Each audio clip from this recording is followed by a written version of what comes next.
Bom, essa é a nossa habilidade do módulo 3.5. O nosso tema é Juízo de Realidade.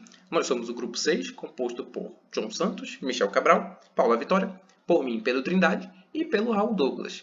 Bom, vou falar um pouco para vocês aqui sobre os juízos. Ajuizar quer dizer julgar, e nada mais é do que o ato humano de, a partir da organização e articulação de dois conceitos ou ideia, você criar juízos ou julgamentos sobre determinada coisa. Bom, a exemplo, eu trouxe para vocês aqui o conceito de mesa e o conceito de estudos, que, articulado na proposição "esta é uma mesa de estudos", criou-se um juízo, um julgamento, que caracteriza e qualifica uma mesa. Existem diversos tipos de juízos, como juízo de realidade ou existência, juízo de valor, juízo estético, entre outros. Bom, para a psicopatologia, o grande juízo de interesse de estudo é o juízo de realidade. A partir desses diversos... Bom, a partir desse juízo de realidade, extrai-se o conceito de realidade compartilhada, que nada mais seria do que os diversos juízos de realidade que são compartilhados pelas pessoas de forma implícita e com os quais elas tendem a, vamos dizer assim, buscam viver de forma mais ou menos coerente. Bom, para tentar deixar um pouco mais claro para vocês, olha aqui na minha câmera, isso daqui é um protetor solar. Eu sei que isso é um protetor solar, vocês também sabem que isso é um protetor solar, provavelmente já viram. Vocês sabem que esse protetor solar tem uma embalagem branca, enfim. Eu acabei de falar aqui para vocês vários conceitos e várias coisas que muito provavelmente vocês compartilham com coisas que eu também sei. Então, o compartilhamento de vários desses preceitos, vamos dizer assim, desses juízos, desses julgamentos sobre as coisas, sobre, vamos dizer assim, agora nesse caso foi um objeto, é o que vai formar a nossa realidade compartilhada. Então, como todos nós temos essa ideia, nós estamos dentro dessa mesma realidade compartilhada. Bom, dando prosseguimento, existem juízos falsos, que são os juízos que não estão de acordo com os juízos que estão inseridos na nossa realidade compartilhada. Esses juízos falsos eles podem ter origem patológica ou não patológica. Quando a gente está falando de um juízo falso de origem não patológica, ele é principalmente um erro simples. Ele é tido como um erro simples por quê? Porque é um juízo que ele tem sua origem na ignorância, entendo ignorância como a falta de conhecimento sobre determinado assunto, ou a partir de um pensamento, de um raciocínio que foi apressado, e dessa forma ele não, vamos dizer assim, foi um erro, mas foi um erro que não foi uma coisa uma coisa incompreensível. É um erro que ele é compreensível e ele também é passível de correção. A exemplo, eu trouxe para vocês a associação de coisas parecidas como iguais. Então, nós temos, por exemplo, uma pessoa de boa aparência, bem vestida, que ela é tida, ou você pode ter essa associação de que boa aparência significa que é uma pessoa honesta, que é uma pessoa de boa índole, e uma pessoa de má aparência, uma pessoa com uma aparência mais rude ou mal vestida, tendo como uma pessoa má, uma pessoa ruim, uma pessoa desonesta. E uma coisa não tem nada a ver com a outra. Entra também dentro dos erros simples as coincidências, uma coisa que é uma coincidência, mas que você tira ela não como coincidência, mas sim como um fato, ou um engano pelos sentidos, como nós temos, por exemplo, o caso do geocentrismo, né? Em que nós víamos o Sol atravessando o céu e achávamos que ele estava girando em volta da Terra e não o contrário. Bom, existem também erros que não necessariamente são determinados por transtorno mental, mas que estão ali dentro do erro simples, em virtude de serem conceitos que são, vamos dizer assim, conceitos que foram tidos a priori e não muito bem trabalhados, como no caso do preconceito, de crenças culturais e superstições, ou das ideias sobrevaloradas, que as ideias sobrevaloradas elas entram aqui especificamente porque elas apresentam dois polos que pode ser tanto patológico quanto não patológico. A exemplo, ideias sobrevaloradas seriam ideias que são, vamos dizer assim, que regem muito a vida daquela pessoa, a atitude daquelas pessoas que têm essa ideia. Então a gente entra aí no caso, por exemplo, do fanatismo político-religioso, no caso não patológico, né? Então você tem aquele conceito, aquelas ideias muito fortes. E no caso patológico a gente tem, por exemplo, a anorexia nervosa, que é um transtorno, num transtorno mental, né? A anorexia nervosa, em que a pessoa, mesmo ela sendo extremamente magra, ela não se vê extremamente magra. Ela se vê, mesmo ela sendo muito magra, ela se vê gorda. Bom, além disso, nós temos também, de modo patológico, o delírio, né, que seria o juízo falso patológico. Ele tem uma base patológica, uma base inserida ali em transtorno mental. O delírio, ele é um juízo falso patológico de forma incompreensível, então é um juízo que ele é incompreensível, ele é impossível. Geralmente a pessoa que está, né, com delírio, né, acreditando nesse juízo falso patológico, ela tem uma convicção extraordinária, exacerbada em cima desse juízo, chegando chegando a achar ele, a ver ele como uma forma irrefutável. Então, mesmo que ela tenha provas de que aquele juízo não compete com a realidade compartilhada, ela não consegue, ela não acredita nisso. E ele também se caracteriza como uma produção associal. Então, ele não é um juízo que é compartilhado com outras pessoas na sociedade. Seria mais ou menos isso. Então, eu vou falar sobre as dimensões do delírio, né? Que eles são os vetores da atividade delirante, que servem como indicação da gravidade do delírio da pessoa. O grau de convicção, ele determina que ponto o paciente acredita na sua verdade, entendeu? Se ele é convicto realmente daquilo, como já diz o nome, ele é mais marcante na esquizofrenia e menos intensa nas psicoses relativas breves, né? E nos transtornos de humor com sintomas psicóticos. Já a extensão trata-se da duração em que as ideias delirantes permanecem naquele paciente, né? Que envolve diferentes áreas da vida dele. A bizarrice ou implausibilidade é o grau que as crenças delirantes se distanciam das convicções culturalmente compartilhadas pelaquele grupo social que o paciente está inserido, né? Já a desorganização verifica até que ponto as ideias delirantes são consistentes internamente, se ela tem lógica própria e em que grau são sistematizadas com uma ordem interna da pessoa, né? A pressão ou preocupação tem a ver já quanto o paciente está preocupado e envolvido com as crenças delirantes dele, né? O quanto ele se sente pressionado pelo delírio. Já a resposta afetiva ou afeto negativo, ele trata de quanto as crenças delirantes abalam ou tocam afetivamente o paciente. Do quanto ele fica assustado, ansioso, né, se fica triste ou irritado em consequências do delírio dele. Já o comportamento em função do delírio verifica o quanto o paciente age em função do delírio, né? Como ele leva o dia a dia dele em função desse delírio que está cometendo ele naquele momento. Já os delírios, ele pode ser primário, né, ou secundário. Segundo o Jasper, o delírio primário é aquele delírio verdadeiro, né?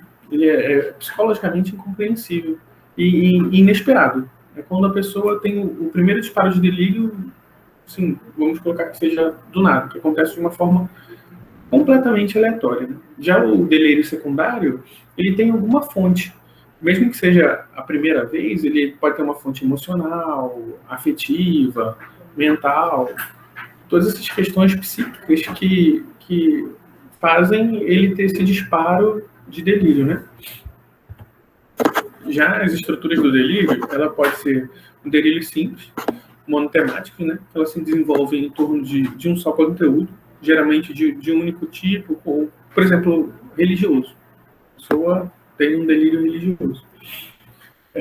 Só apenas envolvendo a religião. Aí seria um delírio simples, monotemático. Já os delírios complexos, eles são pluritemáticos, né? Eles envolvem áreas diferentes, né? Pode ser um religioso com perseguição, ou um ciúme com perseguição, entendeu? Aí já são delírios pluritemáticos. Os delírios não sistematizados, eles não têm concatenação nenhuma, né? Eles são aleatórios de uma forma completa. E os sistematizados, eles já vêm com uma história, ele é mais consistente, eles têm uma interligação entre todos os fatos apresentados no momento do delírio. Então, dando continuidade agora e falando um pouco sobre o surgimento e a evolução do delírio, a gente inicia falando sobre a existência das 5 fases sequenciais no processo de desenvolvimento do delírio, que é proposto por Klaus Conrad. A primeira é denominada trema, que pode ser chamada também de período pré-delirante ou humor delirante. Nesse momento, o paciente ele experimenta sensações de aflição e ansiedade de grande intensidade. E normalmente ele não sabe dizer o porquê, ele não encontra uma razão para aquilo que está sentindo. Nesse momento também predominam os sentimentos de perplexidade, que é aquela sensação de grande estranheza, que o indivíduo pode relatar a sensação de fim de mundo, e ela pode durar até de horas ou dias. A segunda fase seria de apofonia, que é quando o indivíduo começa a vivenciar as experiências delirantes, seja com o falso reconhecimento ou desconhecimento, vivências corporais delirantes ou a sonorização do pensamento. Normalmente essas experiências elas formam o que chamam de núcleo da experiência esquizofrênica. A terceira fase apocalíptica é um momento de grande desorganização no indivíduo.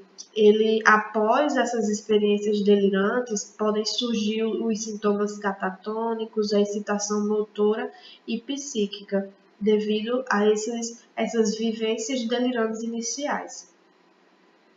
Já a quarta fase de consolidação, a gente já observa um momento de certa estabilização após esses processos psicóticos que ele vivenciou.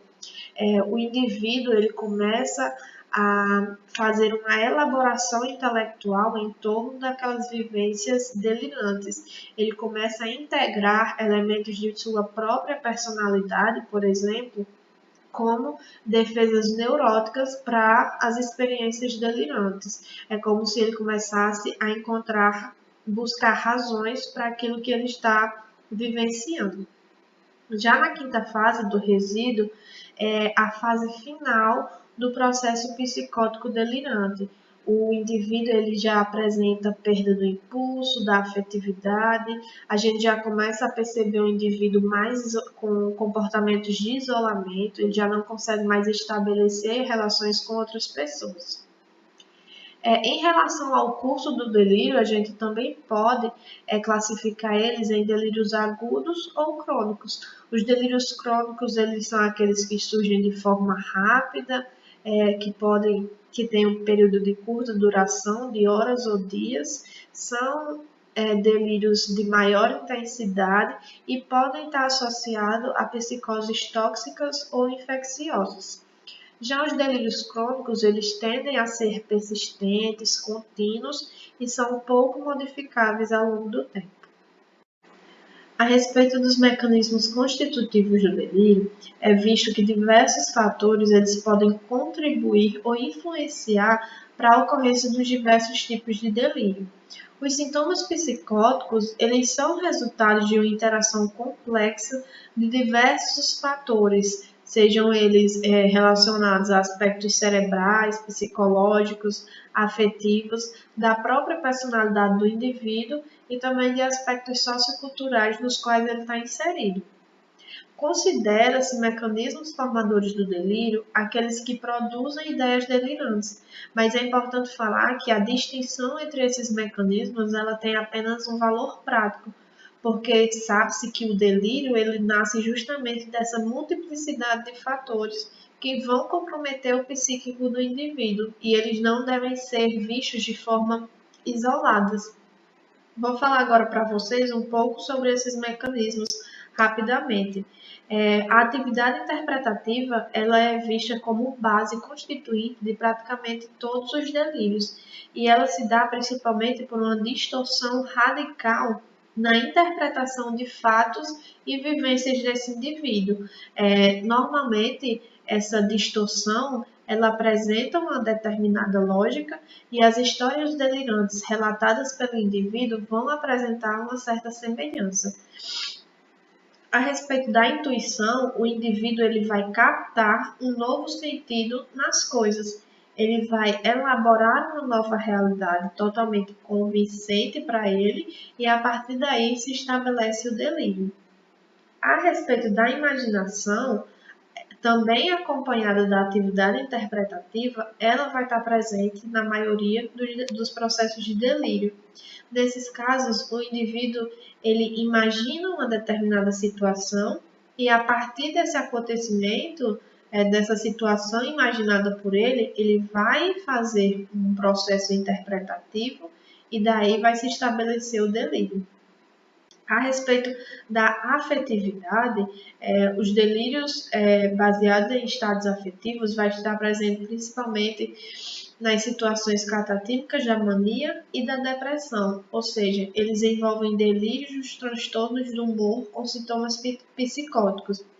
É importante destacar que o afeto ele vai influenciar, vai ter grande importância nas funções mentais do indivíduo e dessa forma ele poderá desenvolver delírios classificados como congruente ao seu estado de humor, como, por exemplo, um paciente com mania que desenvolve um delírio de grandeza. Ele tem uma congruência no humor, ou também podem desenvolver delírios incongruentes com o humor, com o estado afetivo que ele apresenta. Em relação à memória, o delírio ele vai ser construído a partir de recordações e elementos da memória, sejam essas memórias verdadeiras ou falsas, e a partir daí vai se estabelecer, por exemplo, um paciente que conta uma história da infância, mas que na verdade não aconteceu, e a partir daí ele estabelece as experiências delirantes. A respeito da alteração da consciência, a gente vê os delírios oníricos, que são associados a esses quadros de turvação da consciência, com alucinações cênicas, o indivíduo apresenta grande sensação de ansiedade e confusão do pensamento. E por último, as alterações sensoperceptivas, que podem estar associadas à formação do delírio, e ela se dá principalmente a experiências alucinatórias ou pseudo-alucinatórias de grande intensidade. Elas podem ser auditivas ou visuais, e que a partir dessa grande intensidade, o indivíduo integra essa experiência alucinatória na sua vida por meio da atividade interpretativa, como eu falei, está envolvida em praticamente todos os tipos de delírio. Quanto aos tipos de delírio, existem diversos tipos, né? Eu vou enumerar aqui os quatro principais tipos de delírios que ocorrem. Os delírios de perseguição, né? O indivíduo acredita que é vítima de um complô da sociedade, que todo mundo é contra ele, que ele está sendo perseguido por algum tipo de indivíduo. Ele sempre tem a ideia de que alguma coisa está perseguindo ele. Já o delírio de relação, o indivíduo ele constrói conexões entre todos os fatores da vida. Tipo, o avião que ele perdeu no ano passado fez com que ele perdesse um emprego nesse ano. Então ele consegue fazer uma relação de coisas que ele aconteceram na vida dele em diversos anos ou períodos diferentes. Ele faz uma relação daquilo tudo para colocar uma desculpa naquilo que está acontecendo naquele momento com a pessoa, né? Já o delírio de grandeza, o indivíduo acredita que ser uma pessoa muito especial, dotada de capacidades especiais e também poderes especiais. Ele acha que ele consegue se destacar em todas as formas, ele consegue ter um poder de fazer determinadas coisas, até poderes sobrenaturais, e ele tem esse delírio de grandeza, né? De que ele é pluripotente, quase um totipotente. Já o delírio religioso, o indivíduo afirma que ele é um novo Messias. Ou ele é um novo Messias, ou ele recebe mensagens diretamente de uma divindade superior. Seja Deus, seja Jesus, seja um ser que controla o universo, de qualquer religião ou qualquer área. Ele fala que ele recebe mensagens diretas dele, né? e ele se afirma como um enviado especial dessa grande força. Mas temos diversos outros tipos de delírio, né? A gente tem o delírio erótico, tem um delírio de conteúdo depressivo, né? Tem um delírio de ruína, delírio de culpa, de autoacusação. O indivíduo afirma, assim, sem base real, ser culpado de tudo de ruim que acontece no mundo e na vida das pessoas que cercam ele. Se aconteceu alguma coisa de ruim com um parente, ele acredita que é culpa dele. São mais de 10 tipos diferentes de delírio que nós temos. Então, essa é uma área muito ampla, de um espectro muito grande, que tem que ser muito bem trabalhada quando formos analisar os nossos pacientes. Oi, gente, meu nome é João Santos e vou dar continuidade ao assunto. Agora que nós sabemos um pouquinho sobre como são as dimensões, a estrutura, os tipos e a evolução do delírio, é importante saber quais são os fatores que determinam o conteúdo desses delírios. E aí nós vemos que o conteúdo desses delírios, eles vão ser influenciados pelo sistema de crenças, símbolos sociais, culturais e religiosos, assim como eventos sociais e históricos, como também contexto socioeconômico, cultural e religioso do paciente que está com delírio. Além disso, esse delírio, ele varia muito também conforme o gênero, a idade, o nível educacional, o status socioeconômico da pessoa e também devido ao local de moradia, seja numa zona rural, numa cidade de pequeno, médio ou uma grande metrópole. Bom, dentro dos delírios que o Michel falou, temos o de perseguição, né? Que ele vai estar altamente relacionado à segurança e à necessidade de proteção do paciente, o desamparo e a sensação de perigo que vão estar inerentes nos pacientes que já possuem algum tipo de psicopatia mental. E ele vai ser muito mais comum dentre os 4 grandes tipos de delírio, sendo os mais comuns de perseguição, grandeza e religioso. O delírio, ele vai estar também muito ligado à época em que o paciente vive.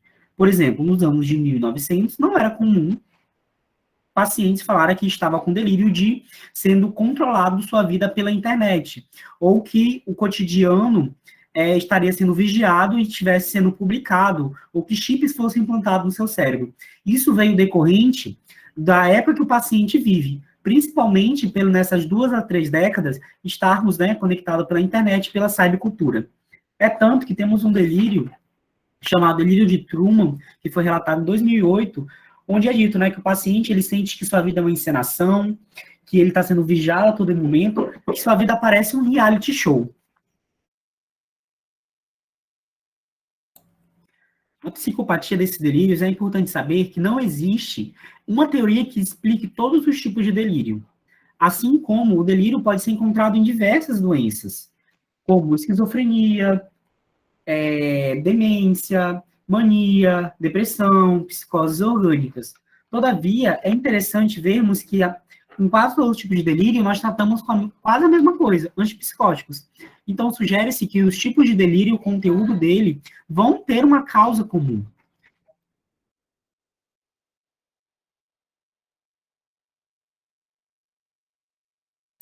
E aí, nós podemos entrar um pouco nas hipóteses, que estariam relacionadas ao conteúdo desses delírios. E aí, a primeira, que podemos falar seria os psicoanalíticos e psicodinâmicos, que também podem ser chamados de causais. A gente também pode entrar nas hipóteses existenciais, as afetivas, a psicologia orgânica e os neurobiológicos. O psicanalítico e psicodinâmico, que pode ser chamado de causais, ele já vem sendo relatado desde Freud. Ele falava, que o delírio de perseguição, ele estaria muito relacionado à transformação de impulsos e desejos que são inaceitáveis pelo sujeito consciente e que teria uma inversão de afetividade e o que se transformaria em expressão em delírios persecutórios.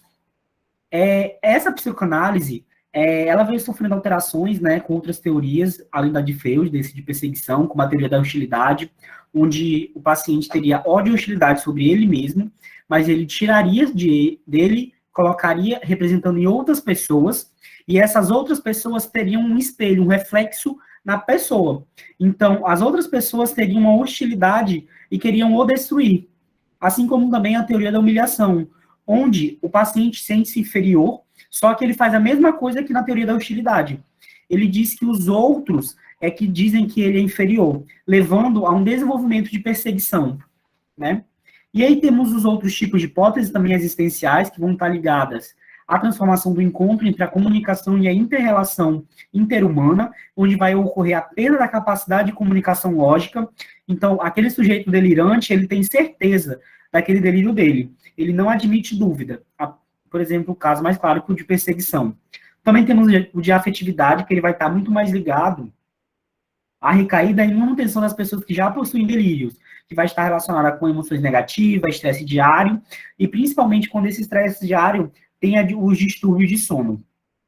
Nós também temos a psicologia cognitiva, que vai estar ligada à experiência dos pacientes. Uma delas grande e forte que ele traz são as experiências anômalas, que são vivências estranhas que cursam com ilusão e alucinações sensoriais, e que essa ilusão e alucinação vão cursar com um atributo de significativo delirante para o paciente. E também existe o neurobiológico, que ele viriam, né, que a remissão de atividades delirantes com o uso de antipsicóticos poderia explicar e existir algum mecanismo que implicaria no conteúdo e no próprio delírio. Os estudos que o livro trazia, ele dizia que as principais áreas do cérebro que são estudadas nessa neurobiológica são as áreas frontais, que vai estar associado ao delírio. Em relação ao diagnóstico diferencial do delírio, nós vamos ver as ideias prevalentes versus as ideias delirantes, onde diferenciar ideias prevalentes e delirantes baseia-se sobretudo em observar cuidadosamente se os indícios externos do delírio estão ou não presentes. Desse modo, para considerar uma ideação como delirante, vamos precisar que haja uma convicção extraordinária, ou seja, a certeza subjetiva, praticamente absoluta. Nós vamos precisar que haja uma impossibilidade de modificação da ideia por parte do sujeito através da experiência ou da vivência. Nós vamos ver uma evidente falsidade ou impossibilidade da ideia sustentada ser real. Em relação às ideias obsessivas versus as ideias delirantes, o elemento diferencial entre essas duas é a falta, de modo geral, da crítica ao caráter absurdo do juízo em questão. E isso vai ser visto nas ideias delirantes. Nas ideias delirantes não há o questionamento ou a crítica do caráter absurdo da ideação. Os pensamentos obsessivos, eles são ideias estranhas ou absurdas que são recorrentes e se introduzem de forma repetida ou muito incômoda na consciência do indivíduo. Porém, ele vai ter uma crítica em relação a esse caráter absurdo.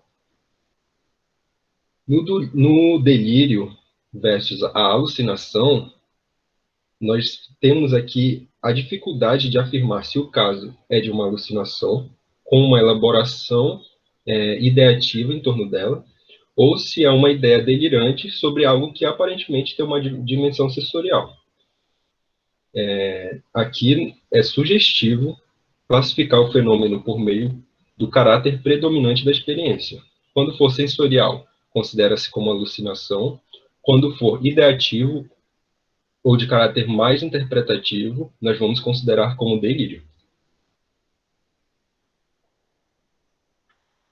Na mitomania versus as ideias delirantes, teremos como mitomania a tendência patológica de mentir e criar mitos, fábulas ou contos em relação à realidade.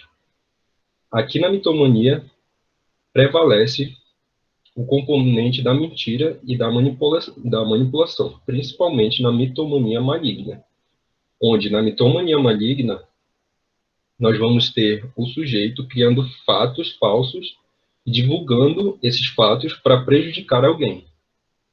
E no delírio se diferencia marcantemente pelo componente da convicção, e essa convicção praticamente absoluta e não modificável, como eu vim citando nos tópicos anteriores. O delírio tem uma convicção não modificável, ele não faz crítica às ideações que ele está tendo.